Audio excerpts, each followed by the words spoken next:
స్నేహితుల గురించి కొన్ని విషయాలు నేను మీకు చెప్పటానికి దేవుడు నన్ను మీ ఎదుట నిలబెట్టారు. మరి ఈరోజు మనం దేవుని మాటలు కొన్నిటిని మనము నేర్చుకుందాం. పరిశుద్ధ గ్రంథములో నుండి నిర్గమాకాండము 33వ అధ్యాయము 7వ వాక్యము నుండి మనం చదువుకుందాం.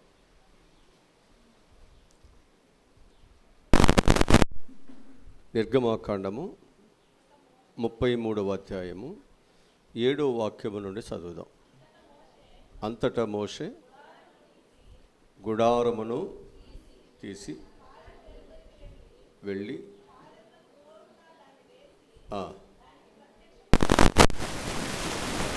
ప్రత్యక్షపు గుడారము అని పేరు పెట్టాను.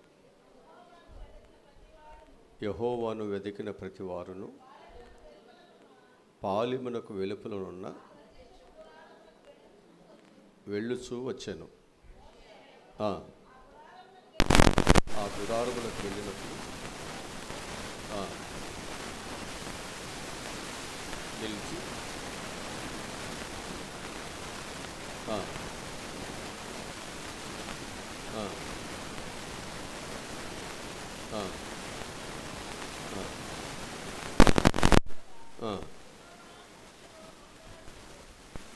చాలు.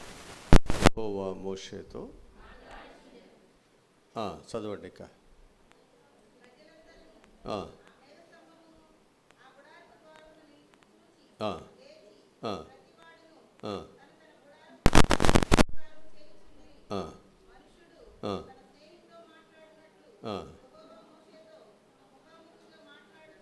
చాలు. ఇక్కడ దేవుడు మోషేని ఏర్పాటు చేసుకున్న తర్వాత మోషేతో దేవుడు ఎలాగో మాట్లాడుతున్నాడు, ఒక స్నేహితుడితో మాట్లాడుతున్నట్లుగా దేవుడు మోషేతో దేవుడు మాట్లాడుతున్నట్లు ఇక్కడ మనం చూస్తున్నాం. మరి మనతో దేవుడు ఒక మంచి స్నేహితుడుగా మాట్లాడితే, ఒక మంచి స్నేహితుడుగా దేవుడు మనతో ఉంటే మనకెంత మంచి జరుగుద్ది. మోషేకు దేవుడు ఒక మంచి స్నేహితుడు ఉండబట్టే తనకు ఎన్ని ఆటంకాలు వచ్చినా, తనకు ఎన్ని అభ్యంతరాలు వచ్చినా దేవుడు ఏం చేశాడు, ఆ సమస్యలన్నీ దేవుడు మోషేకు తోడుగుండి పరిష్కరించాడు. దేవుడు ఒక మంచి స్నేహితుడిగా మనకు కూడా ఏర్పాటు చేసుకుంటే, ఆ మంచి స్నేహితుడు మనకు కూడా తోడుగుంటే, మరి మనకు కూడా సమస్యలు ఉన్నాయిగా. మన కుటుంబ జీవితాల్లో ఎన్నో సమస్యలు ఉన్నాయి. ఆరోగ్య సమస్యలు ఉన్నాయి, ఆర్థిక సమస్యలు ఉన్నాయి, పిల్లల సమస్యలు ఉన్నాయి, ఉద్యోగ సమస్యలు ఉన్నాయి, వ్యాపార సమస్యలు, చాలా సమస్యలు మన జీవితాల్లో ఉన్నాయి. మరి ఈ సమస్యలన్నింటిలో మనకు దేవుడు తోడు లేకపోతే మనకు పరిష్కారం ఎక్కడి నుంచి దొరుకుతుంది. కనుక మరి మోషే దేవునితో చక్కని సంబంధాన్ని ఆయన ఏర్పాటు చేసుకున్నాడు. అంటే దేవుడి మాట చెప్పగానే ఆయన మాట విన్నాడు. అలాగనే మోషే ఏం చేశాడు, ఇంకా వారి తాతగారి దగ్గరికి వెళ్ళి, అంతేనా, ఫరో వాళ్ళ తాతగారేగా, వారి తాతగారి దగ్గరికి వెళ్ళి దేవుని పక్షంగా నిలబడి తన ప్రజనటువంటి వారు బానిసలుగా వాళ్ళు అనగదొక్కుతున్నా ఏం చేశాడు, వారి తరపున నిలబడి, అంతే కదా, వారిని విడిపించేంతవరకు కూడా తన తాత మీద యుద్ధం ప్రకటించాడా లేదా, యుద్ధం చేశాడా లేదా. ఒక మంచి స్నేహితుని కొరకు మనం నిలబడినప్పుడు అక్కడ మనకు బంధువులు, ఇంటి పేర్లు ఏమీ అక్కడ కనిపించకూడదు. ఒక దేవుని కొరకు మనం పని చేస్తున్నప్పుడు అన్నీ కనిపిస్తే మన దేవుని పని చేయలేము. అక్కడ బంధువులు కనిపించకూడదు, స్నేహితులు కనిపించకూడదు, రక్త సంబంధాలు కనిపించకూడదు, తల్లిదండ్రులు లేదు, అన్నదమ్ములు లేదు. దేవుని కొరకు మనం అందరం కూడా ఏం చేయాలి, మంచి పనిని మనం చేయాలి. అలా చేసినప్పుడే కదా దేవుడు మనకు తోడుకుండేది. ఇప్పుడు మోషేకు దేవుడు తోడుకున్నాడా లేదా. మరి అలాగూ దేవుని యొక్క చిత్త ప్రకారముగా దేవుని పిలుపు ఆయన లోబడి దేవుని యొక్క చిత్తములో ఆయన ఏం చేశాడంటే కుడిముకు కానీ ఎడముకు కానీ తొలగిపోకుండా తన సమస్తాన్ని వాస్తవంగా ఆయన ఒక మహారాజుగా ఉండాల్సిన వాడు. అంతేనా, దేవుని కొరకు ఏం చేశాడు, సమస్తాన్ని విడిచిపెట్టి దేవుని కొరకే ఆయన యొక్క వయస్సుని, జ్ఞానాన్ని, చదువుని అన్నిటిని త్యాగము చేసి దేవుని కొరకు, దేవుని ప్రజల కొరకు, దేవుని చిత్తాన్ని నెరవేర్చడానికి ఎన్నో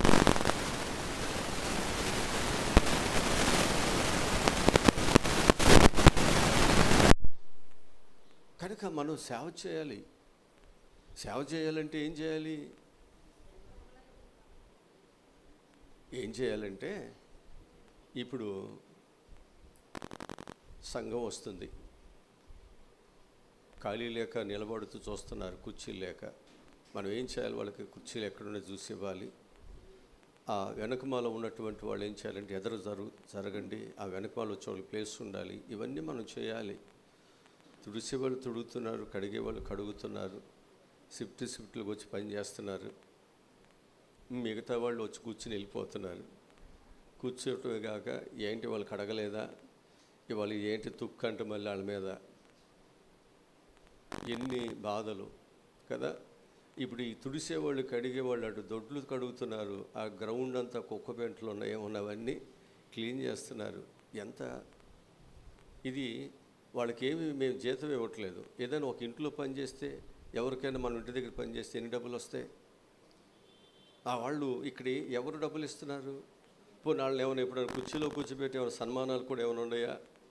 అది చేస్తే ఊరుకుంటావు నువ్వు చేయకపోగా చేసేవాళ్ళు అయ్యగారు చూసావా, ముందు పెడుతున్నాడు, అడి చేస్తున్నాడు. అంటే మనం ఇక్కడ ఏం చేయాలి అంటే దేవుని యొక్క సేవను మనం నమ్మకముగా మనం చేయాలి. అప్పుడే దేవుడు ఏం చేస్తాడు? ఒక మంచి స్నేహితుడుగా మనకు అన్ని విధాల దేవుడు సహాయమును. అసలు మనమేమో అంటున్నట్టుగా, ఏదో ఇష్టం ఉండి ఇష్టం లేనట్టుగా, వచ్చి రానట్టుగా, ఏదో ఎప్పటికప్పుడు వచ్చేవాళ్ళు అన్నట్టుగా మనం దేవునితో సంబంధాన్ని మనం కలిగి ఉంటే ఏ విధముగా దేవుడు మనకు సహాయమును చేస్తాడు. హల్లెలూయా, హల్లెలూయా. వాక్యముల నుంచి యోహాను సువార్త 15వ అధ్యాయము 12 వచనం నుండి చదువుదాం.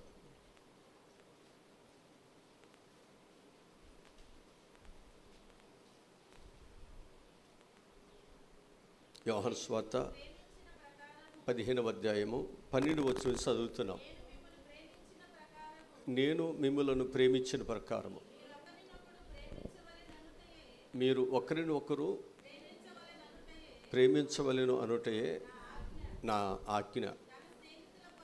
తన స్నేహితుల కొరకు తన ప్రాణము పెట్టువాని కంటే ఎక్కువైన ప్రేమ కలిగిన వాడు ఎవరునూ లేరు. చాలు. ఇక్కడ మనం జ్ఞాపకం చేసుకోవాల్సింది ఏంటంటే దేవుని యొక్క ఆజ్ఞ కూడా ఇది, అంతేనా? దేవుడు ఒక ఆజ్ఞ ఇస్తున్నాడు. ఈ ఆజ్ఞని మనం ఏం చేయాలంటే ఒక స్నేహితుని మనం ఏం చేయాలి? ప్రేమించాలి. అలా ఆ స్నేహితుడిని ప్రేమించినట్లుగా మనం ఏం చేయాలి? దేవుణ్ణి ప్రేమించాలి. ఇప్పుడు మన స్నేహితుడు గంటలు మాట్లాడుతున్నాడంటే ఫోన్ పెట్టేస్తామా? చెప్పరేంటండి, పెట్టేయం. మన స్నేహితుడు అబ్బాయి ఇవాళ అర్జెంట్ పని ఉంది, మన పలానా చోటకి వెళ్ళాలి అంటే, నాకు అవసరంగా ఉంది అంటే స్నేహితుడు ఏం చేయాలి? డ్యూటీ మానేసి సెలవు పెట్టి వెళ్ళాలా లేదా? అటు చూస్తున్నారు నా ఇంకా మాకు అసలు ఎవరు లేడండి స్నేహితుడు, మాకు పని తప్ప మరొకటి ఏమీ లేదు అంటే ఒక స్నేహితుడు అనేటువంటి వాడికి మనం ఇచ్చేటువంటి విలువ. ఒక మాట మీకు చెప్తాను, అన్ని బంధాల కంటే స్నేహబంధము గొప్పది. అన్ని బంధాల కంటే స్నేహబంధము గొప్పది. హల్లెలూయా. అందుకనే ఈ లోకంలో స్నేహితులు ఉంటారు, ప్రాణ స్నేహితులు ఉంటారు, నమ్మించి మోసం చేసేవారు కూడా ఉంటారా? ఉంటారు, ఖచ్చితంగా ఉంటారు. ఇప్పుడు మీకు అర్థం అవటానికి కొన్ని విషయాలు తీసుకొస్తాను. ఇప్పుడు యేసు ప్రభు 12 మంది శిష్యులను ఏర్పాటు చేసుకుని వాళ్ళు ఎంతో ప్రేమించి వారికి దైవ జ్ఞానాన్ని అన్నిటిని కూడా దేవుడు వారికి నేర్పించి, వారికి ఏ కష్టము ఏ బాధ వచ్చినా దేవుడు వారికి ఎంతో సహాయమును దయచేస్తూ ఉన్నారు. వారికి ఏం కొదువు లేదు. యేసు ప్రభు వారు వారికి ఏమి కొదువ లేకుండా దేవుడు చూస్తున్నాడు. చూస్తూ ఉంటే ఇస్కరియోతు యోధ అనేవాడు ఏం చేశాడు? యేసు ప్రభు వారిని నమ్మింది, కానీ ఆయన ఏం చేశాడు? నమ్మక ద్రోహం చేశాడు. ఏం చేశాడు? అయ్యా, ఆయన నాకు తెలుసు, ఆయన నన్ను ఎరుగుదును, కనుక నేను మీకు తెలియదు కదా, అందరూ ఒకేలాగా ఉంటారు, యేసు ఎవరో నేను చెప్తాను అని చెప్పేసి యేసు ప్రభు దగ్గరికి వెళ్ళి ఆయన ఏం చేశాడు? కౌగులించుకుని ముద్దు పెట్టుకున్నాడు. అక్కడ ఏమన్నాడు? నేను ఎవరికైతే ముద్దు పెడతానో, అంటే ఈ ముద్దు ప్రేమ ముద్ద, విష ముద్ద, అప్పగించే ముద్ద. కొంతమంది భలే ముద్దులు పెట్టుకుంటారు, భలే కౌగిలించుకుంటారు, భలే మాట్లాడుకుంటారు. తర్వాత వెనకాలకు వెళ్ళాక ఈయన మాట్లాడుకుంటారు.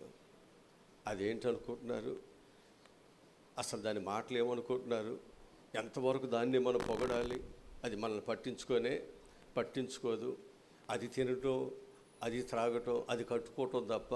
నేను ఎప్పుడైనా చీర కట్టుకుంటే అది కళ్ళల్లో కారం పోసినట్టుగా ఉంటుంది, అది నిలువేలా చూడదు.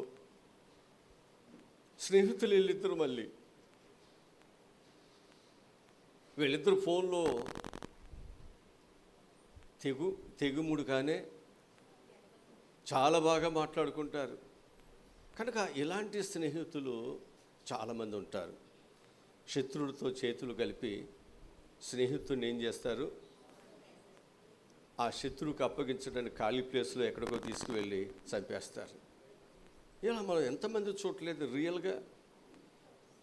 ఈరోజు మీ జ్ఞాపకం చేస్తున్నాను, ఎవరినైతే నమ్మి, ఏ స్నేహితుడైతే నమ్మి కనీ పెంచిన తల్లిదండ్రులను కూడా లెక్క చేయకోకుండా వాళ్ళ మీద పోరాటం చేసి, తిరుగుబాటు చేసి, వాళ్ళు జైలుకి వెళ్ళి లేదా కేసులు పెట్టి తల్లిదండ్రులు అవమానపరిచి తిరిగి ఆ స్నేహితుడి దగ్గరికి వెళ్ళి మోసపోయేవాళ్ళు ఎంతమంది లేరు? ఏం చేయాలో అర్థం కాక నలిగిపోయేవాళ్ళు ఎంతమంది లేరు? వాళ్ళ స్నేహితుడని చెప్పిన తర్వాత ఆ స్నేహితుడి దగ్గర ఉన్న డబ్బులు, నీ ఇంటిని అన్నీ కూడా దోసుకుని అవసరమైతే తాకట్టు పెట్టించి, అదేముందో నేను తీసుకొస్తానని చెప్పేసి అదంతా అయిపోయిన తర్వాత నిన్ను విడిచిపెట్టేవాళ్ళు ఎంతమంది లేరు? స్నేహితుడిగా ఇంటికి వచ్చి ఇంట్లో మనకే ఒక మేకుగా, ఒక సమస్యగా, మన పిల్లలకి, మన భార్యకు, మనకే శత్రువుగా మారేవాళ్ళు ఎంతమంది లేరు? జాగ్రత్త. ఈ స్నేహితుల దినోత్సవం నేను ఒక మంచి స్నేహితుని గురించి నేను మీకు పరిచయం చేయాలని ఆశపడుతున్నాను. ఇక్కడ నేను మీకు కొన్ని విషయాలు నేను మీకు చెప్పాలని ఆశపడుతున్నాను.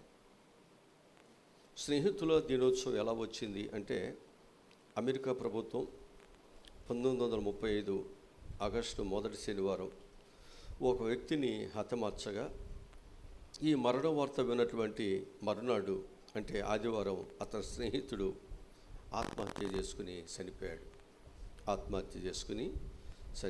ఈ సంఘటనకు స్పందించినటువంటి అమెరికా ప్రభుత్వం వీరిద్దరి యొక్క స్నేహానికి గుర్తుగా అప్పటి నుండి ప్రతి ఏటా కూడా ఆదివారాన్ని స్నేహితుల దినోత్సవంగా ప్రకటిస్తున్నట్లు చరిత్ర చెబుతూ ఉంది.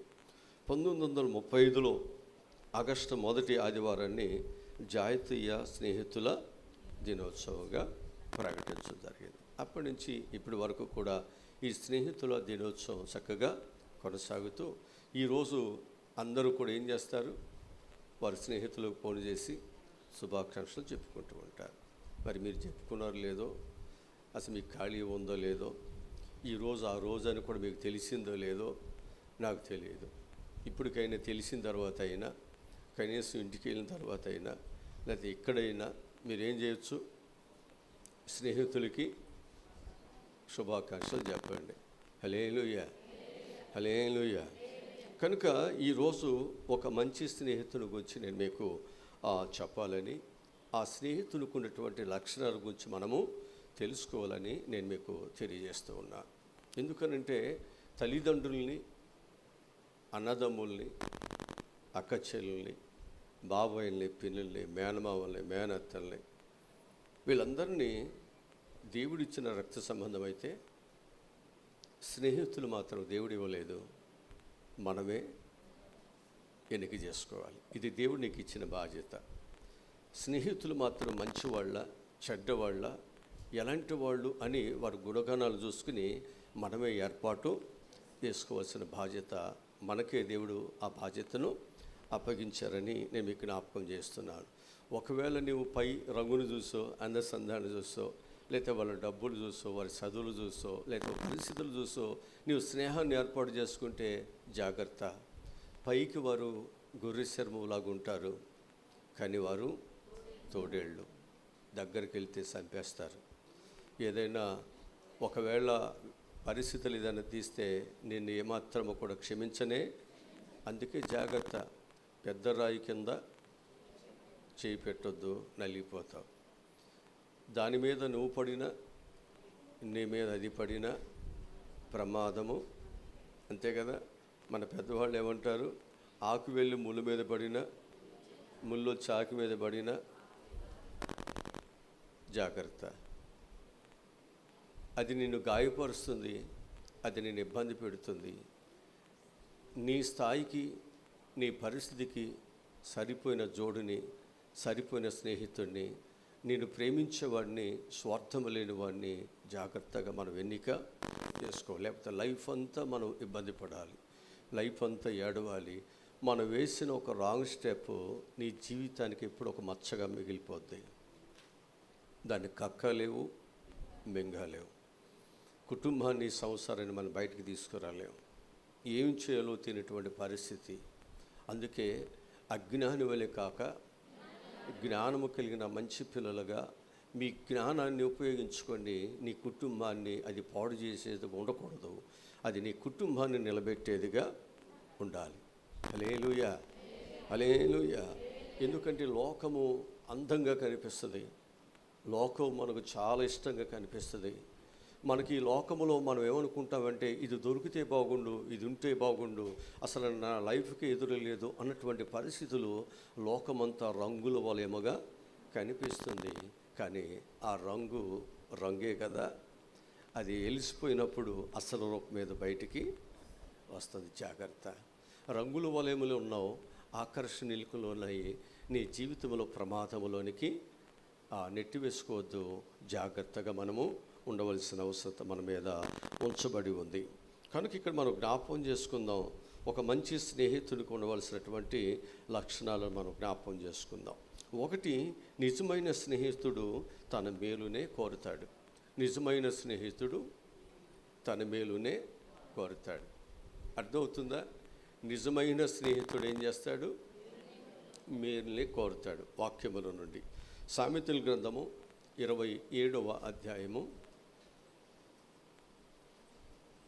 6వ వచనం చదువుదాం. మేలును కోరి స్నేహితుడు గాయములు చేయును, పగవాడు లెక్కలేనన్ని. పగవాడు ఏం చేస్తాడు? ముద్దులు పెడతాడు, భలే మాటలు చెప్తాడు. మనకేమనిపిస్తుంది అంటే, ఆ ఇంట్లో వాళ్ళకంటే పక్క ఇంట్లో వాళ్ళ మాటలే బాగుండి అనిపిస్తుంది. అంత రుచిగా ఉంటాయి. ఇంట్లో వాళ్ళేమో ఉదయం లేకపోతే ఊరుకోరు, చదువుకుపోతే ఊరుకోరు, పనికి వెళ్ళిపోతే ఊరుకోరు, ఇంట్లో డబ్బులు ఇవ్వకపోతే ఊరుకోరు. బయటవాడు మాత్రము మనకి ఎన్నో మాటలు చెప్తారు. ఇప్పుడు మనకి ఎవరు మాటలు?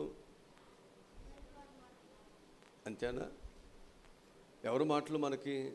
మనల్ని అసలు ఎవరు ఏమనుకోకుండా, మనం ఏ తప్పు చేసినా మనల్ని ఎవరు కూడా మాట్లాడుకోకుండా, మనం ఏమి చేస్తున్నప్పటికీ కూడా వారు ఏమి మాట్లాడుకోకుండా, నువ్వు చాలా మంచివాడవండి, అసలు నీ అంత మంచోళ్ళు లేరు అంటే వాళ్ళేమో హత్తుకుంటారు.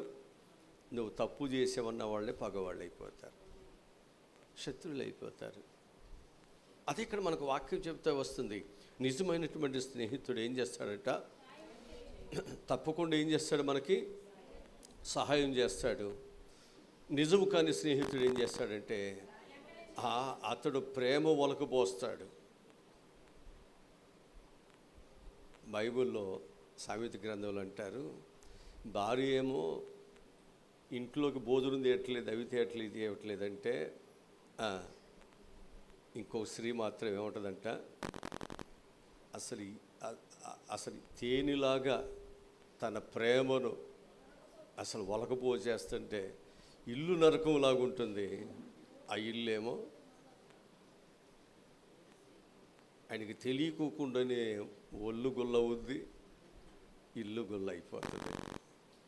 ఆమె మాటలు అలా ఉంటాయి. ఇంట్లో బాధ్యత కలిగిన ఆమె కుటుంబం యొక్క క్షేమం కొరకు అభివృద్ధి కోరేటువంటి ఆమెమో మాట్లాడుతుంటే ఇల్లు నరకంలాగా ఉంటుంది. ఇంట్లో నుంచి ఎప్పుడు పోవాలనిపిస్తుంది. అక్కడికి వెళ్ళేసరికి ఆమె కాళ్ళు ఒత్తుద్ది, అన్నీ చేస్తుంది, నీకు ఏం కావాలో అన్నీ ఉండి పెడతాయి. ఎందుకో తెలుసా? నీ దగ్గర ఉన్న డబ్బులన్నీ జాగ్రత్త. నీ జీవితంలో నువ్వు మోసపోవద్దు, నీ జీవితంలో నువ్వు నష్టం తెచ్చుకోవద్దు. ఎందుకనంటే వాళ్ళు ఏదో ముద్దులు పెడుతున్నారు, వాళ్ళు ఏదో మాటలు చెప్తున్నారు, వాళ్ళు ఏదో చేస్తున్నారని చెప్పేసి నువ్వు మోసపోవద్దు. కొంతమంది మాటలు బాగుంటాయి కానీ మనసు బాగాదు, వారి ఆలోచనలు బాగావు, మాటల వరకే బాగుంటాయి. వాడి మాటలు ఎలా ఉంటాయంటే నీకేం పర్వాలేదు నేను ఉన్నాను అన్నట్లుగా ఉంటాయి, కానీ వారు అన్నట్లుగా వారు మనకే సహాయము చేయరు. ఏదైనా భర్త భార్యకు, భార్య భర్తకు చివరాఖరికి వాళ్ళే దిక్కు, అంతే. ఇక వాళ్ళ తరువాత నీ పిల్లలు కూడా నీకెవరు సహాయం చేయరు, నీ కుటుంబంలో ఎవ్వరు నీకు సహాయం చేయరు. ఎవరి కుటుంబానికి వాళ్ళు వెళ్ళిపోతారు. మనం ఎంత పెంచిన బంగారంలాగా వాళ్ళు వెళ్ళాల్సిందే, వెళ్ళాలనే మనం పెంచుతాం. వాళ్ళు ఒక మంచి కుటుంబంలో ఉండాలని మనం కోరుకుంటాం తప్ప వాళ్ళు రోజు మన ఇంటి దగ్గర ఉండి మనం చూడాలని కోరుకోం. చూస్తే ఎట్లా? కానీ చివరికి ఎవరు అంటే భర్త భార్యకు, భార్య భర్తకు వీళ్ళు నిజమైన పార్ట్నర్, మంచి స్నేహితులు. వీళ్ళు ఎవరికి శ్రమ వచ్చినా ఒకరు బాధపడతారు, ఎవరికి ఏ కన్నీరు వచ్చినా ఇంకొకరు ఏడుస్తారు. నీ క్షేమం కొరకు నిత్యము తప్పించేది భార్య భర్తలు ఒకరే. అందుకే మరణం వరకు కూడా వారిద్దరిని వేరు చేయకోకుండా వారి కష్టార్జితం వీళ్ళు సొంతం అవ్వాలి, ఈమె కష్టార్జితం ఆయన సొంతం అవ్వాలి, అంతే. ఇక వీళ్ళిద్దరి మధ్యలో ఇంకెవరు రావటానికి వీలు లేదు. అలాంటి ఒక ప్రేమ అనురాగాలు కలిగినటువంటి దాంపత్య జీవితము ఎంత బలముగా ఉంటుంది అంటే పౌలు అంటాడు కదా, శ్రమలు వచ్చిన బాధలు వచ్చిన క్రీస్తు ప్రేమ నుంచి నన్ను ఏది వేరు చేయలేకపోయింది. అంటే ఒక బలమైన బంధముతో వాళ్ళు బంధించబడ్డారు కాబట్టి ఇక ఏ శ్రమ బాధ వచ్చినా వారు ఏం చేయలేరన్నమాట, వాళ్ళని విడిచి వెళ్ళలేరు. ఇష్టపడరు, అసలు వెళ్ళిపోవటానికి ఇష్టపడరు. ఈరోజు నేను మీకు జ్ఞాపకం చేస్తున్నాను, నిజమైనటువంటి స్నేహితుడు ఏం చేస్తాడంట, ఆ స్నేహితుడి యొక్క క్షేమం కొరకు మీకు అర్థం అవటానికి ఒక విషయం చెప్తాను. అబ్రహాముతో లోతు వచ్చాడు కదా, అబ్రహామును బట్టి లోతు కూడా ఏమవుతున్నాడు, ఆస్వాదించబడుతున్నాడు. ఒకరోజు సమస్య వచ్చింది. ఆ సమస్యలో ఆయన ఏమనుకున్నాడంటే నేను వెళ్ళిపోతాను, నేను వేరైపోతాను అని అంటాడు. అప్పుడు అబ్రహాం అంటాడు, నా దగ్గర నీకేం తక్కువైందయ్యా, ఉంటే బాగుంటుంది కదా అన్నాడు. లేదు నేను వెళ్ళిపోతాను అని అంటే అప్పుడు అబ్రహాం అంటాడు కదా, నీకు 4 దిక్కులు ఉన్నాయి కదా, ఈ 4 దిక్కులలో నీకు ఇష్టమైన దిక్కు, నాకు ఇది పనికిరాదు అన్నటువంటి దాన్ని నేను తీసుకుంటా. అంటే వెళ్ళిపోతాను అన్నటువంటి వానికి కూడా ఇప్పుడు దాకా నా ఇంట్లో ఉండి నన్ను ఇప్పుడు విడిచి వెళ్ళిపోతావా, అన్నీ సంపాదించుకున్న తర్వాత అని ఆయన్ని ఏమీ మాట్లాడలా, ఆయన ఏమీ ఇబ్బంది పెట్టలా. ఆయన అంటున్నాడు కదా, నువ్వు వెళ్ళిపోతున్నావు కదా నాయన, నీకు ఏ దిక్కు మంచిదో ఆ దిక్కుకు నువ్వు వెళ్ళు. వెళ్ళిన తర్వాత ఈయన ఏ దిక్కు అయితే విడిచిపెట్టాడో ఆ దిక్కులో ఆయన ఉండి ఏం చేస్తున్నాడు, స్నేహితుని యొక్క క్షేమాన్ని కొరకు ఎప్పుడు ప్రార్థనలు చేస్తున్నాడు. ఆ స్నేహితుడు ఒకరోజు సమస్య వచ్చింది కదా, తన భార్యను పిల్లల్ని తీసుకెళ్ళిపోతున్నారు. ఈయన ఏం చేశాడు, తన ఇంటి దగ్గర ఉన్నటువంటి 400 మందితో వెళ్ళి వాళ్ళ మీద యుద్ధం చేసి ఆ యొక్క రాజులందరినీ కూడా ఓడించి వాళ్ళ చేతిలో ఉన్నటువంటి తన యొక్క భార్యను పిల్లలను తన ఆస్తిని తీసుకొచ్చి ఇచ్చాడు. స్నేహితుడు అంటే అలాగే ఉండాలి. అది పోయాడు, నా దగ్గర నుంచి వెళ్ళిపోయిన తర్వాత అది అట్టగా అయిపోవాలి, ఆ వార్త నేను వినాలి, వాడిని ఆశ రేపొద్దు నా కాళ్ళ దగ్గరికే వాడు రావాలి. అది మనం కోరుకుంటే అది నిజమైన స్నేహం కానే కాదు. ఒకరోజు మరి ఆయన ఒక ప్రమాదంలో చిక్కబడ్డాడు కదా, ఆ దేశమంతా అగ్ని చేత దేవుడు కాల్చివేయబడుతున్నప్పుడు ఆ కుటుంబం రక్షణ కొరకు, ఆ స్నేహితుల యొక్క రక్షణ కొరకు ఏం చేశాడు?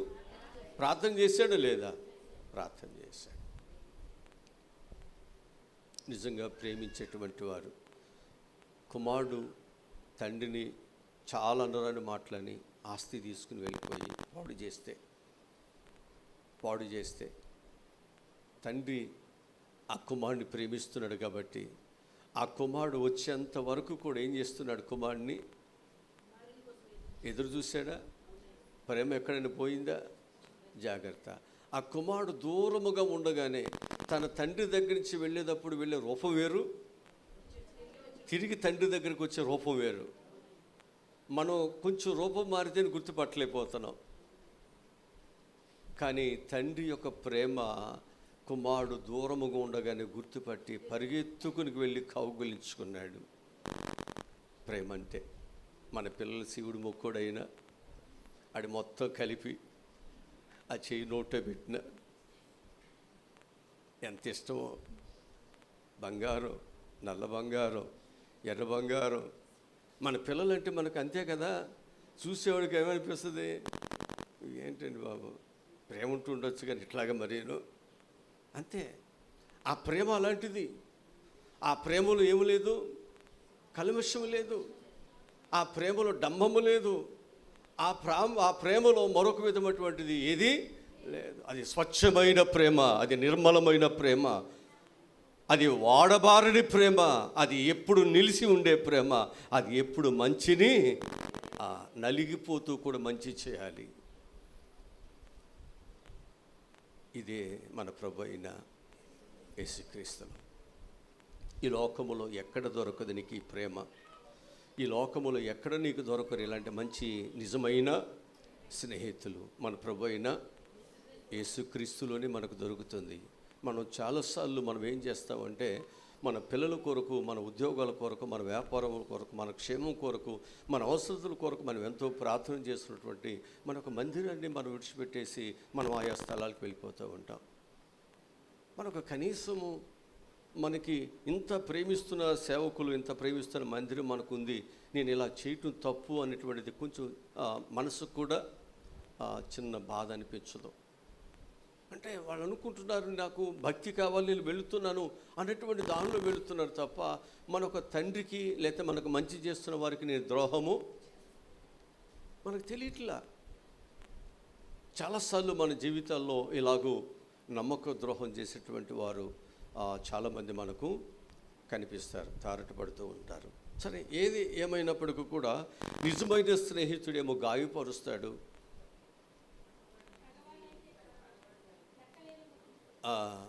నిజమైన స్నేహితుడు కానివాడు మాత్రం బాగా అసలు నా అంత ప్రేమికుడు లేడు అన్నట్టు చెబుతాడు.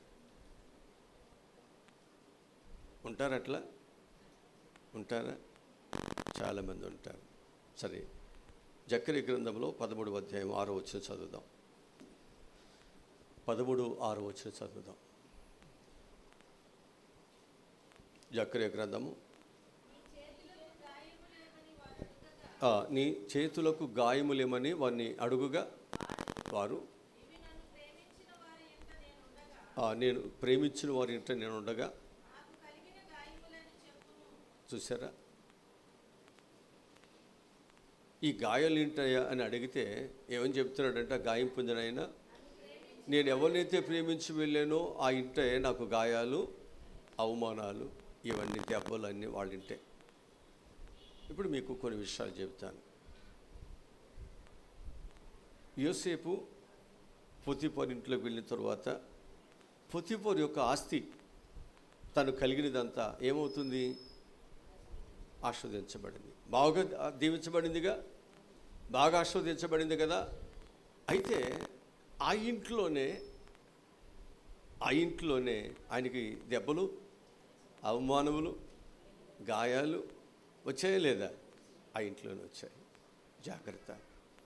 మనం ఏ ఇంటిని క్షేమాన్ని కోరుతున్నామో, ఏ ఇల్లు బాగుంటే మంచిదని మనం అనుకుంటున్నామో, ఆ ఇల్లే మనకు శత్రువై వాళ్ళే మనకు గాయాన్ని పెట్టేవారు ఉండొచ్చు. జాగ్రత్త. స్నేహితుడు అనేటువంటి వాడు ఎలా ఉండాలంటే మాట మనం గద్దిస్తున్నప్పుడు ఆ గద్దింపులకు మనం ఏం చేయాలి? లోబడాలి. ఎందుకంటే నా స్నేహితుడు నా మంచే కోరుతాడు కదా, నా స్నేహితుడు ఎప్పుడు నాకు విరోధాన్ని కోరడు కదా. మనం ఏం చేయాలి అంటే ఆ స్నేహితుడి యొక్క ప్రతి దానిని కూడా మనం మంచిగా దానిని రిసీవ్ చేసుకోవాలి, స్వీకరించాలి. అప్పుడే నీవు ఆ స్నేహితుడికి విలువనిచ్చినట్టు, లేకపోతే ఆ స్నేహితుడిని ధిక్కరించినట్లు, ఆ స్నేహితుడికి నీ మనసులో సరైనటువంటి గౌరవం అనేది లేనట్లు. జాగ్రత్త. స్నేహితుడు అనేటువంటి వాడు కేవలము ఆ వ్యక్తి దగ్గర తీసుకోవటమే కాదు, ఆ వ్యక్తి ఏదైనా నీ క్షేమం కొరకు మాట్లాడుతున్నప్పుడు, నీకు తెలియని విషయాలు నీకు చెబుతున్నప్పుడు ఇది నా మంచి కొరకే తెలుసుకోవాలి. అదే స్నేహితులకు ఉండవలసిన సంబంధము. దాని ద్వారానే ఏమవుతుందంటే రక్త సంబంధము కంటే స్నేహబంధం బలపడుద్ది. ఈ స్నేహబంధములో మనం ఏం చేస్తామంటే రక్త సంబంధాలు కూడా తెలియని రహస్యాలు ఎవరికి చెబుతాం? స్నేహితులకు. వాళ్ళకి షేర్ చేసుకుంటాం, వాళ్ళకే చెబుతాం. అందరికి చెప్పలేం. కొన్నిసార్లు భార్యకు కూడా చెప్పలేం, పిల్లలకు కూడా చెప్పలేం. ఎవరికి చెబుతాం అంటే స్నేహితులకే చెబుతాం. ఎందుకంటే వాళ్ళకి వీళ్ళకున్నటువంటి ఆ బాండింగ్ అలాంటిది, ఆ బంధం అలాంటిది, ఆ స్నేహం అలాంటిది. ఎందుకనంటే ఒకరికొకరు వారు చనిపోవటానికైనా వారు సిద్ధ మనసు కలిగిన వారు. అవసరమైతే సొంత వారికి కూడా మనం డబ్బులు తీసేవలేము, కానీ మన స్నేహితుడికి ఏదైనా ఆపద వచ్చిందంటే మనం ఏదైనా ఖర్చు చేసేస్తాం. ఎందుకంటే ఆ స్నేహితుడు అంటే అంత మనకిష్టం. అంతే. ఈ ప్రేమ వేరు, ఈ బాంధవ్యం వేరు, వీరితో ఉన్నటువంటి రిలేషన్షిప్ వేరండి. ఇది ఎక్కడ దొరికేటువంటిది కాదు. అందుకే యేసు ప్రభువు అంటున్నాడు కదా, అయ్యా ఇదిగో నేను నా ప్రజల దగ్గరికి నేను వెళ్ళాను, నా ఇంటికి నేను వెళ్ళాను. ఏ ప్రజలైతే పాపములో ఉన్నారో, శాపములు ఉన్నారో, ఆ ప్రజలను విమోచించడానికి, వారి పాపముల నుండి వారిని రక్షించడానికి నా తండ్రి నాకు ఒక అధికారం ఇచ్చి ఇక్కడ పంపిస్తే వాళ్ళు నన్ను ఏం చేశారు? గాయపరిచారయ్యా. ఈ గాయాలు నేను ప్రేమిస్తున్న ఎవరి కొరకైతే నేను ప్రాణం పెట్టాలనుకున్నానో, ఎవరినైతే విమోచించాలనుకున్నానో, ఎవరైతే అభివృద్ధిలోకి వెళ్ళాలనుకున్నానో వారే కదా. చాలాసార్లు ఏ పిల్లల్ని అయితే కనీ పెంచి పెద్దవాళ్ళు చేస్తామో వాళ్ళే మనం కొట్టేవారుగా, వాళ్ళే మన ఇంట్లోంచి బయటికి నెట్టేసేవాళ్ళుగా, వాళ్ళే మనల్ని చాలా తక్కువగా మాట్లాడేవాళ్ళుగా వాడు చూస్తున్నప్పుడు ఏడవలసి వస్తుంది. నేను ఎలా పెంచానో, ఎలా నేను మిమ్మల్ని అల్లారు ముద్దుగా మీకు భోజనాలు ఇవన్నీ పెట్టాము. ఇవన్నీ గుర్తొస్తాయా లేవా? అన్నీ గుర్తొస్తాయి.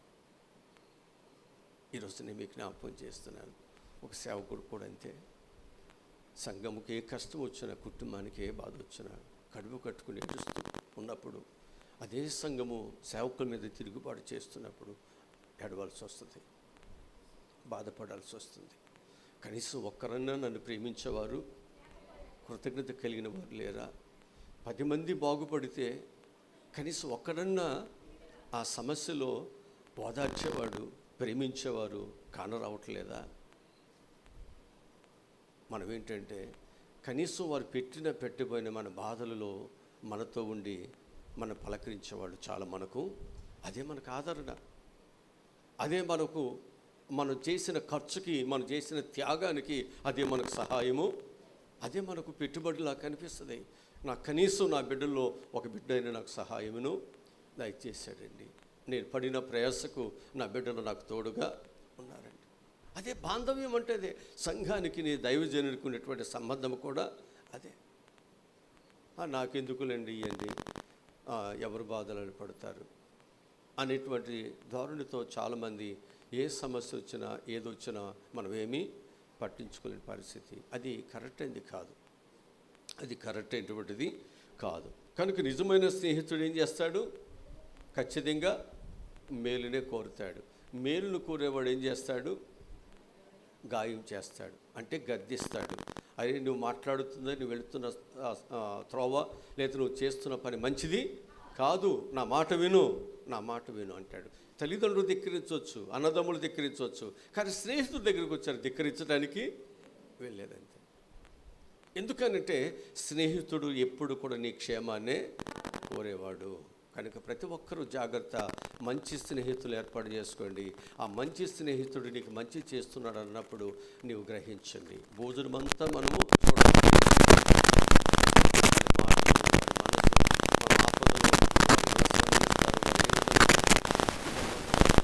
ఎక్కడైనా ఒక వ్యక్తి మీదకి ఆ స్నేహితుడి మీద ఎవరైనా గొడవకు వచ్చారు అంటే ఇంట్లో వాళ్ళకంటే ముందు స్నేహితులు పరిగెత్తారు. వాళ్ళు ఫోన్ చేయగానే వాళ్ళు వెళ్ళిపోయి వాళ్ళు అక్కడ కొత్తలో పుట్టించుకోవడం జరిగిపోద్ది. అక్కడ సంబంధాలు చూస్తున్నారు. రక్త సంబంధుల కంటే కూడా ముందు స్పందించేది ఎవరు? జాగ్రత్త. బైబిల్ మనం చెప్తున్న మాట ఏంటంటే నిజమైన స్నేహితుడు మనల్ని ఏం చేస్తాడు? గాయం చేసిన మనకు మంచినే చేస్తాడు తప్ప. ఇక్కడ మనం చూస్తాం, మీకు అర్థమవుతుంది. ఒక చిన్న మాట, ఆదాము అవ్వకి దేవుడు చాలా ఇచ్చాడుగా. ఆదాము ఒంటరిగా ఉన్నప్పుడు సాధ్య సహాయాన్ని కూడా దేవుడు ఇచ్చాడు కదా. ఆయనకి కావలసిన ఆస్తి పాస్తులన్నీ దేవుడే. ఆయనకి ఏమి కావాలో ఇచ్చాడు. భూశరములు ఇచ్చాడు, జలశరములు ఇచ్చాడు, ఆకాశ పక్షులన్నీ ఆయనకి ఇచ్చాడు. వీటన్నిటి మీద ఆయనకి ఏలుబడి, ఆయనకి రాజు, ఆయనకి అధికారి. ఇంకెవరైనా ఉండాలా? ఎవరు? ప్రభు అన్నాడు, అబ్బాయి ఇన్ని నీకు ఇచ్చాను. ఈ తోటలో ఒక పండు ఉంది, ఒక చెట్టు ఉంది, దాని కాయ మాత్రమే ఉంటాడు. అప్పు అది అంటాడు, ఇన్ని ఇచ్చాడు ఏముందయ్యా? అస్సలైంది అసలు ఆ పండులోనే ఉంది, ఆ చెట్టులోనే ఉంది. ఇన్ని ఇచ్చాడు, సుఖం ఏముందయ్యా? అసలైంది దాని దగ్గరే ఉంది. అది కానీ నువ్వు తిన్నావా, ఆయన నువ్వు కూడా దేవుళ్ళలాగా వెళ్ళిపోతావు. నీకు అన్నీ తెలిసిపోతాయి. నీకు ఆయనతో పని ఏంటి? నీకు ఆయనలాగా నువ్వు ఉంటూ ఆయనకి ఇష్టం లేక నిన్ను అనిస్తూ అనగదొక్కేస్తున్నాడు అంటే, ఓ ఇది కూడా ఇక దేవుడి మాటను పక్కన పెట్టేసి దోశ పెట్టేసుకొని కారం దేని మీద తిరిగివాడు ప్రాక్టీస్ చేస్తాడు. పండు తినేసిందా? తిన్నది కాక మళ్ళీ తీసుకొచ్చి భర్తకి పెట్టిందా? ఎంత ప్రమాదం, ఎంత ఇబ్బందులు. జాగ్రత్త. వాడు ఏం చేశాడంటే ఎంత ఇచ్చినప్పటికీ కూడా ఏముందండి అని చెప్పగానే ఇది పరగడుపులాగా అయిపోయింది మనకి. ఎవరి మాట ఇష్టపడ్డా మనం? చాలామంది అంటే ఏముందండి అత్తగారు ఏమిచ్చింది పొలక పెడుతుంది అని చిన్నపోవడం.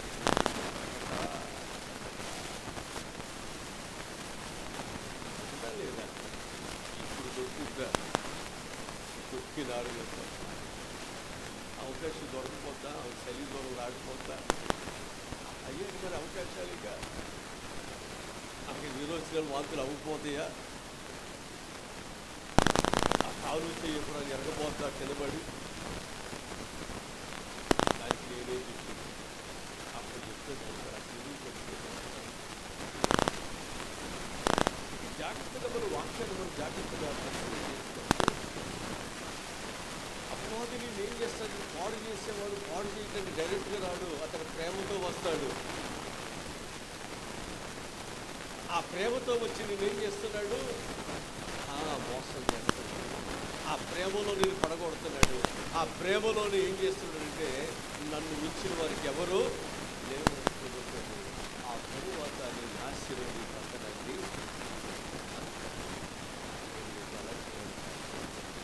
నీ క్షేమం కొరకు ఆయన గాయపరచబడేవాడు, నీ క్షేమం కొరకు ఆయన తలదించుకునేవాడు. నీకు అన్నిటి నుంచి ఆయన ఏమీ లేదు. ఆయన అనాదిగా అందుకనే ఆయన ధనవంతుడై ఉంది. మనం ధనవంతుడు పెట్టి మన పిల్లలకు మంచి కట్టుకుంటాం. మన పిల్లలకు ముందుగా మంచిగా వాళ్ళ భోజనము కట్టుకుంటాం.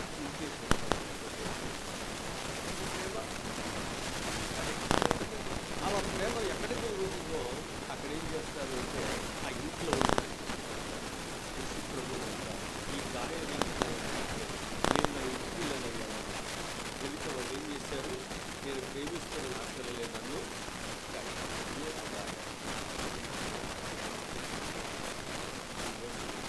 నేను ప్రేమిస్తున్న దేవుణ్ణి నేను గాయపరచడానికి ఆయన లేకపోతే ఆయన కొరకు నేను ప్రాణాన్ని స్థాపించడానికి, ఆయన రాజ్య సువార్తను ఇక్కడ ప్రకటన చేయడానికి, ఇక్కడ దేవుని యొక్క రాజ్యమును ఇక్కడ కట్టడానికి, ఎన్నో ఆత్మలు దేవుని దగ్గర తీసుకురావడానికి ఇక్కడ మనం వస్తున్నాం.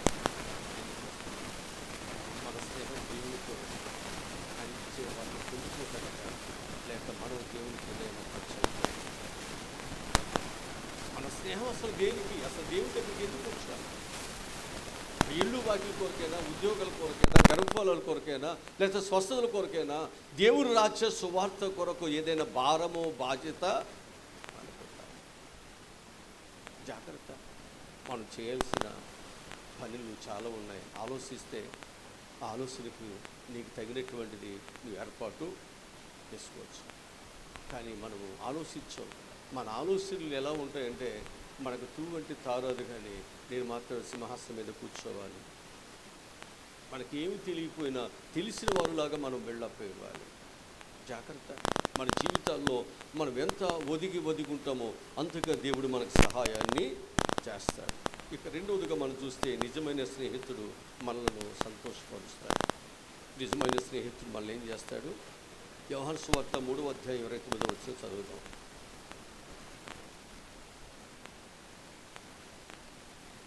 నిజమైన స్నేహితుడు మనలను సంతోషపరుస్తాడు. యోహాను సువార్త 3:29.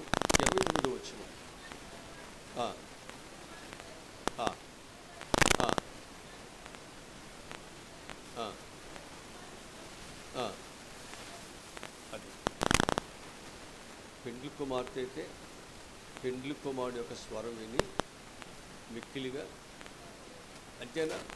సంతోషం ఎవరికి వస్తుంది? పెండ్లి కుమార్తెగా వస్తుంది. రాత్రి చెప్పే కదా, పెళ్ళి అయితే ఇప్పుడు ట్రెండ్ ఎట్టా ఉంది, భర్త డ్యాన్స్ వేయాలి, భార్య డ్యాన్స్ వేయాలి. ముందు మీరు వెళ్ళిన తర్వాత డ్యాన్స్ వచ్చా లేదు అడగండి. రేపు పెళ్ళిలో డ్యాన్స్ వేయాలి, కట్నాలు ఏంటి, మంచి మర్యాద చూడొద్దు. ఇప్పుడు కోరుకునేది ఏంటి? డాన్సులు కావాలి, అవసరమైతే అత్తమామలు వేయాలి, ఆడపడుచులు వేయాలి.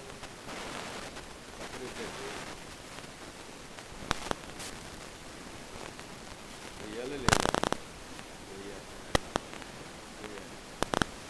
నేను పెళ్లి చేస్తాకి వెళ్తే ఈ పక్కేమో పెళ్లి చేసిన స్టేజ్, ఇటు పక్కేమో డాన్స్ స్టేజ్. నా యొక్క మీరు కూడా ఇంత పోగులో తెచ్చుకుని త్వరగా కానీ అని ఆయన వచ్చేది 1 గంటకి. నా యొక్క మీరు చూస్తాను నేను తప్పు చేసినట్టు. మళ్ళీ అక్కడ ఏమన్నా నేను గమనం చేసి అనుకోండి, మా అబ్బాయికి అయ్యగారు సరికి పెళ్లి చేయాల అంటారు. అక్కడ ఇంట్లోది ఏముండదు, అసలు ఇంట్లోది ఏముండదు, అంత బయట వాళ్ళు పెడతారు. అక్కడ ఇంట్లో అయ్యగారికి మంచి భోజనం పెట్టాలనుకుంటాడు. అసలు అయ్యగారు లేదేమో తీసుకుందామంటారు. ఆయన పరిస్థితులు అంతేక. ఏంటనుకుంటున్నారు? ఎన్ని ప్రమాదాలు చూస్తాననుకుంటున్నారు నేను. ఇది ఉన్నట్టుగా కొన్ని చోట్లేమో చెవిటి పోవేళ్ళు ఉండాలి, కొన్ని చోట్ల టీవీగా తెల్లబొట్లేస్తున్నాడు. వాడు తప్పదు, కాలాన్ని బట్టి పరిస్థితిని బట్టి నడుచుకోవాలి. దేవుడు చెప్పాడు కదా, అంతే. తప్పదు. అలా నడిస్తేనే మనం ఇక్కడ సేవ చేస్తాం. కుదరదండి సమస్యలేనండి, ఎన్ని బాధలు అనుకుంటున్నాను. కనుక ఇక్కడ పెండ్లి కుమారుడు యొక్క స్వరం వినగానే ఏం కలుగుద్ది? సంతోషం కలుగుద్ది. హల్లెలూయా, హల్లెలూయా. కనుక నిజమైనటువంటి స్నేహితుడు ఏం చేస్తామట? ఎప్పుడైతే స్వరం వింటాడో సంతోషం, ఎక్కడ లేని ఆనందం. ఇప్పుడు మన పిల్లలు ఏం చేస్తారు? బయట నుంచి మనం వస్తూ ఉంటే మన స్వరం వినగానే ఎంత సంతోషం, పరిగెత్తుకొస్తారా లేదా?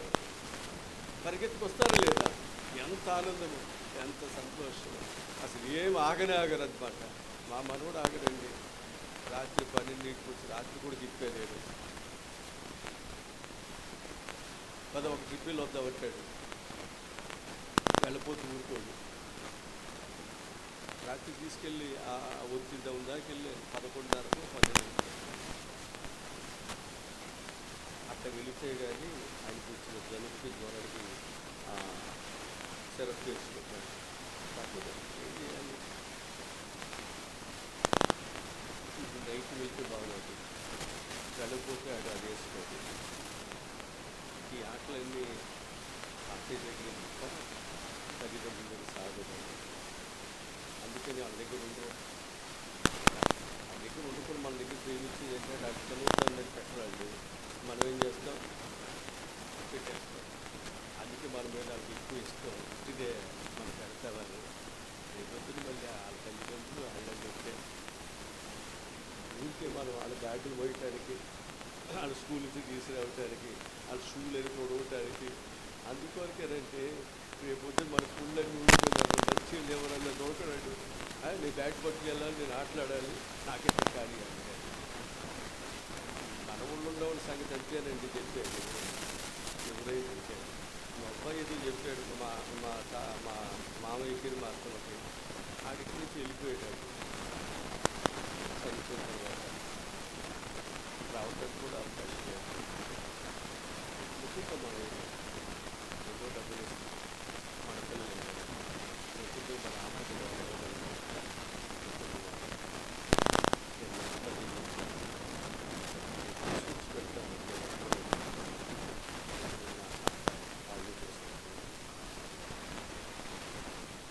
నేనేం చేయలేను. పరిస్థితులు అంటే మన జీవితాల్లో మనం ఎంతవరకు చూడగలం నుంచి మనం ఏమి చాలా బంధాలు ఉన్నాయి. ఈ బంధాలన్నీ తెలుసుకొచ్చేయాలంటే ఉద్యోగ బంధాలు, వ్యాపార బంధాలు, ఇవన్నీ విడిచిపెట్టి రావాలంటే రాగలమా?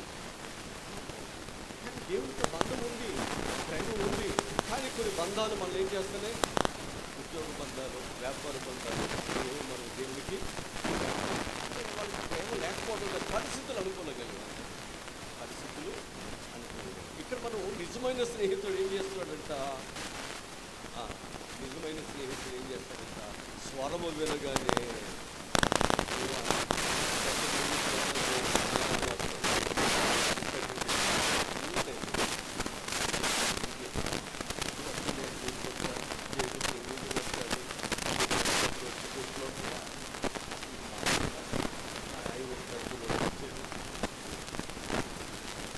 అండి మా యాభై తరకుండా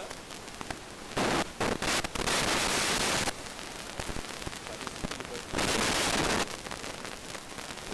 అంతేనా, మా వాళ్ళు కాబట్టి వేరే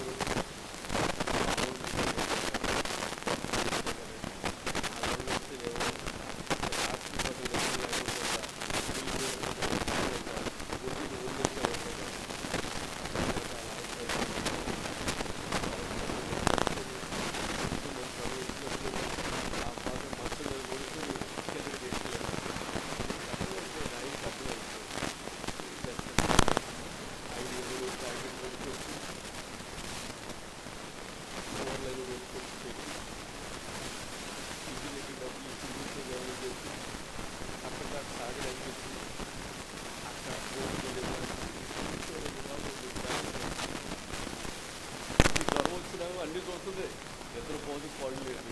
ఇదేం చేస్తాడు వాళ్ళు అంటుంది, మా ఊళ్ళు చూసావా నేను కష్టపడతాడు కానీ అటు మళ్ళీ రివర్స్ అయ్యి ఇదేమనుకుంటూ ఉంటాడు, ఇదే పోట్లాడతాను. మీకేం తెలిసి ఇన్ని బాధలండి సంసారంలోనూ. మీరు మంచి ఎవరైనా పేదలు లేకపోతే ఎవరు ఇచ్చిన చెవులు పడితే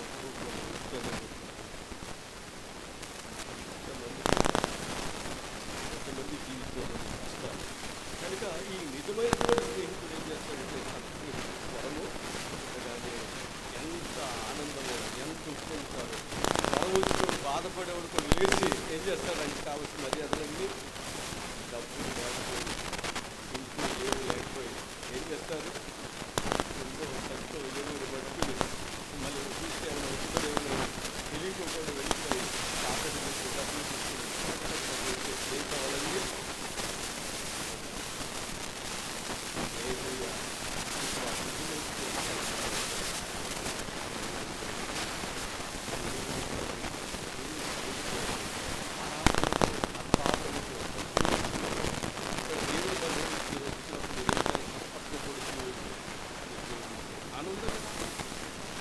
దేవుని స్వరం వినడానికి, వాక్యం వినడానికి, దేవుడితో మన సంబంధాన్ని మనం బలపరుచుకోవడానికి ఈరోజు నా స్నేహితుడు నాతో ఏమీ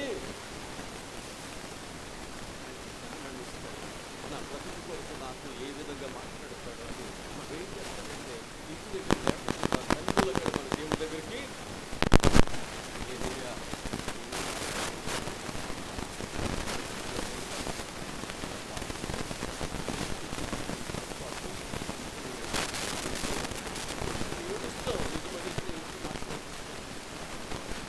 నిజమైన స్నేహితుల యొక్క మాటలు మనం బ్రతికిస్తాయి. అవే మన బాధల్లో మనకు నెమ్మదిని ఇస్తాయి. అందుకే నేను బ్రతికించే దేవుని దగ్గరికి వస్తావు, నీకు నెమ్మదినిచ్చే దేవుని దగ్గరికి వస్తావు, నీ కన్నీరు తుడిచే దేవుని దగ్గరికి వస్తావు. ఆయన తప్ప మనకు దిక్కు మరొకరు లేనే. హల్లెలూయా, హల్లెలూయా. నేను ఒక మాట చెప్తాను. మోషే, అహరోను, మిరియాం ఆ కుటుంబాన్ని దేవుడు ఏర్పాటు చేసుకుని దేవుని పరిచర్యలో స్వార్థము లేకుండా చాలా ఆనందంగా దేవుడు అప్పగించిన పనిని వాడు జరిగిస్తుంటే వాటి మీద తిరుగుబాటు చేసేటువంటి గుంపు బయలుదేరి వాళ్ళు ఏముంటారంటే, మేము మీ వయసు వారివే, మేము మీలా చదువుకున్నాం, మేము కూడా మీకంటే తక్కువేమీ కాదు కదా, ఎల్లకాలం ఇక వీరైనా పరిపాలన చేసేది, మీ పరిపాలన కింద మేము అణిగిమణిగి ఉండాలా, మీరు చెప్తేనే మేము నడవాలా, మాకేమీ అవకాశాలు లేవా అని వారి మీద తిరుగుబాటు చేశారు. చేస్తే పరిస్థితులు ఎలా వచ్చాయంటే, చేశారు, సనిగారు, గోనిగారు, ఏం చేసినా కొన్నిసార్లు రాళ్లతో కొడతారు ప్రయత్నం, ఎన్ని చేసినప్పుడు కూడా సహించాడు. కొన్నిసార్లు ప్రభుత్వాలు దిగి రావాల్సి వస్తుంది. మన కాక్రోసులు దెబ్బకి ప్రభుత్వమే దిగి వచ్చినట్టు దిగి రావాల్సి వస్తుంది. అప్పుడంట మోషే, అహరోనులు దేవుని దగ్గరికి వెళ్ళి ప్రార్థనలు చేస్తే దేవుడు అంటున్నాడు, అబ్బాయి ఇవన్నీ ఎందుకు, 12 మంది గోత్రకర్తల్లో 12 మంది నాయకులు ఎవరున్నారో వారందరి యొక్క పేర్లు ఒక కర్రకు రాసి ఆ కర్రను తీసుకొచ్చి దేవుని మందిరంలో పెట్టండి. ఎవరు కర్ర చిగురిస్తుందో, ఎవరు కర్ర పుష్పిస్తుందో, ఎవరు కర్ర కాయలు కాస్తుందో ఆ కర్ర, ఆ పూసిన వారే, ఆ ఫలించిన వారి కర్ర కలిగిన వారే అక్కడ పెత్తనం చేయాలి, పరిపాలన చేయాలి, దేవుని నాయకత్వాన్ని వాళ్ళు చేయాలి. ఇక మిగతా వాళ్ళు ఎవరు చేయడానికి వీళ్ళేది. ఇది బాగుంది కదా అని చెప్పేసి వాళ్ళందరూ తీసుకొచ్చి పెడితే ఏం జరిగింది? జాగ్రత్త, సరే జరిగింది కదా, బాగానే ఉంది కదా, ఆగిపోవాలి కదా, ఆగిపోయారా? ఆగిపోలే. ఇంకా గొడవలు పెడితే దేవుడు ఏం చేశాడు? భూమిని, భూకంపాన్ని పంపించి నెర్రలు విరిసి వాళ్ళు ఏం చేశాడంట? మింగేశాడు. మనం ముద్దగా మింగేస్తావే కొన్నిసార్లు బండ ముద్దలు.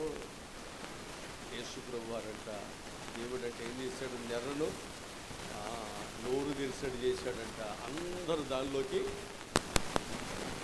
అంటుపెట్టాడు. బరహతులు నీ బలిపీఠం యొక్క ఇసుకలకు నివాస స్థలం దొరికినట్టు, వానకోడులకు ఊటి స్థలం దొరికినట్టు నీ బలిపీఠం దగ్గరనే కాబట్టి ఈరోజు నా కుటుంబం, నా పిల్లలు ఉన్నారు, ఈరోజు నా నోట స్థుతి ఉంది, ఈరోజు నేను స్థుతిస్తున్నాను.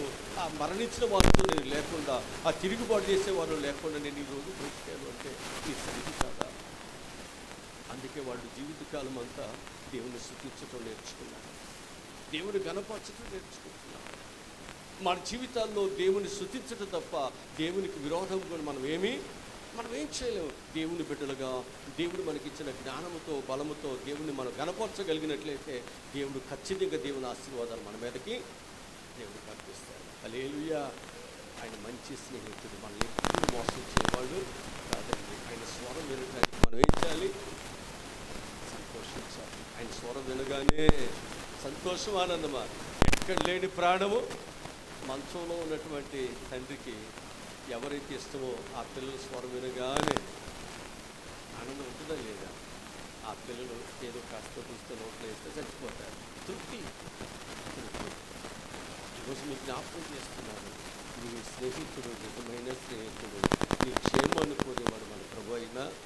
తెలుసో తెలియకు గాయాలైనాయి, అవమానాలైనాయి, అది తెలిసిన తరువాత దేవుని ప్రేమించుదాం. మన ప్రాణం ఉన్నంత వరకు దేవుణ్ణే ఆయన బిడ్డలుగా నమ్మకముగా కొనసాగుతాం తప్ప ఆయనకి విరోధముగా మనము ఏది చేయొద్దు. ఏది తెలుసు తెలియక పొరపాటు చేయనివారు, తప్పు చేయనివారు ఎవరు ఉండరండి. తెలిసిన తరువాత కూడా మన తప్పిదాలు చేయొద్దు, జాగ్రత్తగా ఉండు. ఎన్ని మాటలు చెప్పాను ఇప్పటికి? ఎన్ని చెప్పానండి అనుకుంటున్నారు? అయ్యగారు అసలు ఎన్ని చెప్పేవాళ్ళు లేకపోవట్లేదు మాకు అన్నట్టు. ఎన్ని మాటలే నేను చెప్పింది. అంతసేపు ఉంటే ఇంకెన్ని చెప్తా ఉంటున్నారు అయ్యగారు అన్నట్టు చూస్తున్నారు టైం అంతా. ఇప్పుడు కూడా అయ్యింది. ఇంకొక రోజు చెప్తే ఎట్లా ఉంటుంది? ఒళ్ళు మండుద్దాయి కదండి, ఎట్లా ఉంటుందండి? వాళ్ళ ప్రభు పనులు ఇవన్నీ ఉంటే ఎట్లా ఉంటుందని మళ్ళీ అడుగుతావా? ఒక మాట ఎంత వివరం లేకుండా ఒక మాట చెప్పి దానికి డిఫరెంట్ చూపించి క్లోజ్ చేస్తాను. ఎందుకంటే మూడు ముచ్చట, మూడు మూడు రెండోట్లు మూడు అప్పుడు మూడు ముద్దు, రెండు ముద్దు, ఒకటి ముద్దు అన్నాడు. ఇప్పుడు ఎంతమంది అయినా పర్వాలేదు, ఎన్ని డబ్బులైనా ఇచ్చే బాధ్యత నాది కాదండి. ఒట్టిదే ఎవరు మాట్లాడవాకండి. మీ ఓపిక ఏంటో కాదండి. మీ బిడ్డలు పెంచేది ఎదురు చూడండి. వాళ్ళు ఇచ్చే 15,000 ఆ పూట అయిపోతాయి. ఇంట్లో గొడవ ముందు ఆ 15,000 వచ్చిన కాడిచ్చి ఈయనకి అలా ఆవిడికి గొడవ. ఈడు మాత్రం తక్కువ, నాకు బ్యాట్ కావాలంటాడు, నాకు సైకిల్ కావాలంటాడు. మీకేం తెలుసు? ఆ డబ్బులు వచ్చిన దగ్గర నుంచి అయిపోయేదాకా ఇంట్లో నిద్ర ఉండదు, పోలా. ఇదంతా మనకి ఎందుకండి? ఒకరు కానీ ఇద్దరు కానీ జాగ్రత్తగా తెలుసు. వాడిని ప్రయోజకులుగా చేయండి. జనరేషన్లో చెడిపోయిన జనరేషన్ అయినా దానిలో మంచి బిడ్డలని ఇవ్వండి. ఒక మంచి పిల్లలను, ఒక ముత్యాలు లాంటి వారిని, జ్ఞానము కలిగిన వాడిని చక్కగా మీరు చేయండి. ఎందుకంటే నువ్వు జ్ఞానము కలిగి నీ పిల్లలకు నువ్వేం చేయవచ్చు? జ్ఞానముగా నడిపించుకోవచ్చు. అంతే కదా? ఆ జ్ఞానం కలిగిన బిడ్డలు సమాజానికి ఇవ్వండి. అజ్ఞానంలో ఉన్నటువంటి వారికి సమాజంలో జ్ఞానం కలిగిన బిడ్డలు అందించండి. వారందరినీ నీ బిడ్డలు చూసి నేర్చుకోండి. హల్లెలూయా. ఇప్పుడు మూడో మాట నేను చెప్పు. నిజమైన స్నేహితుడు అన్యాయం చేయడు. నిజమైన స్నేహితుడు ఏం చేయడు? నిజమైన స్నేహితుడు ఏం చేయడు? వాక్యములను మత్తయి సువార్త 20వ అధ్యాయము 13వ వచనం. 20:13 మత్తయి సువార్త. వారిలో ఒక్కరిని చూసి స్నేహితుడా,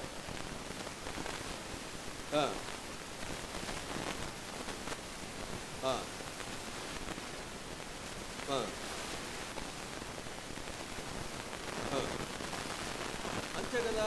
ఇక్కడ ధ్యానాలను గురించి చెప్పుకుంటూ వచ్చాడు. ఉదయం పూట, మధ్యాహ్నం, సాయంత్రం ఎవరి కాళ్ళు కూలి మాట్లాడుకున్నాడు. ఉదయం పూట వరకు కూలి, సాయంత్రం వరకు కూలి, మధ్యాహ్నం వరకు కూలి, సాయంత్రం వరకు కూలి మాట్లాడాడు. మాట్లాడితే ఉదయం వాడికి కూలి ఇచ్చాడు, మధ్యాహ్నం వరకు కూలి ఇచ్చాడు, సాయంత్రం వరకు కూలి ఇచ్చాడు. అంటాడు, నేను ఉదయం నుంచి సాయంత్రం వరకు చేస్తే నాకు అదే కూలి ఇచ్చాడు, మధ్యాహ్నం నుంచి సాయంత్రం వరకు చేస్తే నాకు అదే కూలి ఇచ్చాడు. ఆడు ఇప్పుడు వచ్చినవాడు కాడికి కూడా అదే. అప్పుడు ఆయన అంటున్నాడు, బాయ్ నేను నీతో మాట్లాడినప్పుడు నువ్వు దానికి నేనేమి మోసం చేశానా? కాదు. ఆ మధ్యాహ్నం వాడితో కూడా చెప్పాడు, అబ్బాయి నేను మధ్యాహ్నం కూడా నీతో మాట్లాడాను కదా, బేరం వాడుకునే కదా వచ్చింది, మరి ఇప్పుడేంటి అన్యాయం అంటావు ఏంటి? అది నా ఇష్టం. ఇప్పుడు డాక్టర్కి కంపౌండర్కి ఒకే జీతం ఇస్తారా? అడిగి వస్తున్నాను అయ్యాక మేనేజర్కి నేను అక్కడ ఉన్నటువంటి ఆ పుస్తకాలు అటెండర్కి ఒకటే జీతమా? మేనేజర్ ఎప్పుడు వస్తాడు? అటెండర్ ఎప్పుడు వస్తాడు? నేను ముందు వచ్చి ఇవన్నీ చేస్తాను, నేను ఇప్పుడు వచ్చినోడికి ఏంటి? ఆయనకి ఏసీ ఉంటుందండి, ఆయనకి సపరేట్ గది ఉంటుంది. ఈయన ముందన్న కానీ ఎవరు కానీ గదుల మీద కానీ ఏసీ ఉండదు. అంతేనండి, ఎవరి స్థాయి అడదే, ఎవరి పరిస్థితి అంతేనా? కనుక మన పరిస్థితిని బట్టి మనకు దేవుడు ఇస్తున్నాడు కాబట్టి అంటాడు కదా, నీ సామర్థ్యతను బట్టి దేవుడు నీకు సహాయమును. అంటే సామర్థ్యత, నీ భక్తి బట్టి, నీ నీతిని బట్టి, నీకు దేవుడితో నీకున్న సంబంధాన్ని బట్టి ఆ ప్రతిఫలాలనేవి ప్రతిఫలాలు కావాలి, దేవుని ఆశీర్వాదాలు కావాలి. మనం దేవుడికి ఏమవ్వాలి? సంబంధాన్ని పెంచుకోవాలి లేదా? ఇప్పుడు చాలామంది సంబంధాలు పెంచుకోవాలంటే ఏం చేస్తున్నారు?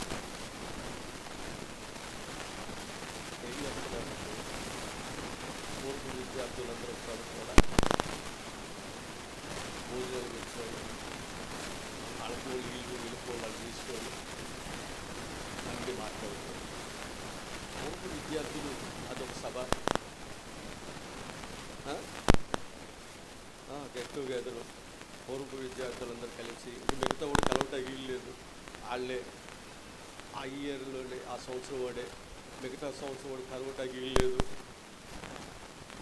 కనుక మన బాంధవ్యాలను ఎక్కడెక్కడో ఉన్న వాళ్ళు కలుపుకోవటానికి కొన్ని ప్లేసులను కొన్ని కార్యక్రమాలు మనం ఏర్పాటు చేస్తున్నాం. దేవుడు కూడా నీకు నాకు ఒక ప్లేస్ ఏర్పాటు చేశాడు. నీకు నాకు ఒక బాంధవ్యం పెరగటానికి దేవుడు ఒక చక్కటి వాక్యాన్ని సహవాస సేవకులు దేవుడు ఇచ్చాడు. నీ బాంధవ్యం నా బాంధవ్యం బలపడటానికి దేవుడు ఆయన శరీరాన్ని రక్తాన్ని ఇది తిని తాగుతూ వల్ల నీకు నిత్య జీవం, ఇది తిని తాగుతూ వల్ల నీకు ఆశీర్వాదాన్ని దేవుడు ఇస్తాడు. దేవుడు మాటలు మన ఇంట్లో దేవుడు దీవించుగాక. కనుక నిజమైన స్నేహితుడు అన్యాయం చేస్తాడా? మనం అనుకుంటాం అన్యాయం అని, కానీ ఎవ్వరికి దేవుడు అన్యాయము చేయడు. ఎవ్వరు సామర్థ్యం బట్టి దేవుడు వాళ్ళకి ఇస్తాడు. ఆడపిల్లలైన మగపిల్లలైన ఇళ్ళైన వాకిళ్ళైన ఉద్యోగాలైన ఏమైనా దేవుడు నీ ప్రార్థన బట్టి దేవుడి ప్రతిఫలము లేదు. తల వచ్చండి ప్రార్థన చేస్తాం. మా ప్రభువా ఈరోజు చెప్పిన విలువైన మాట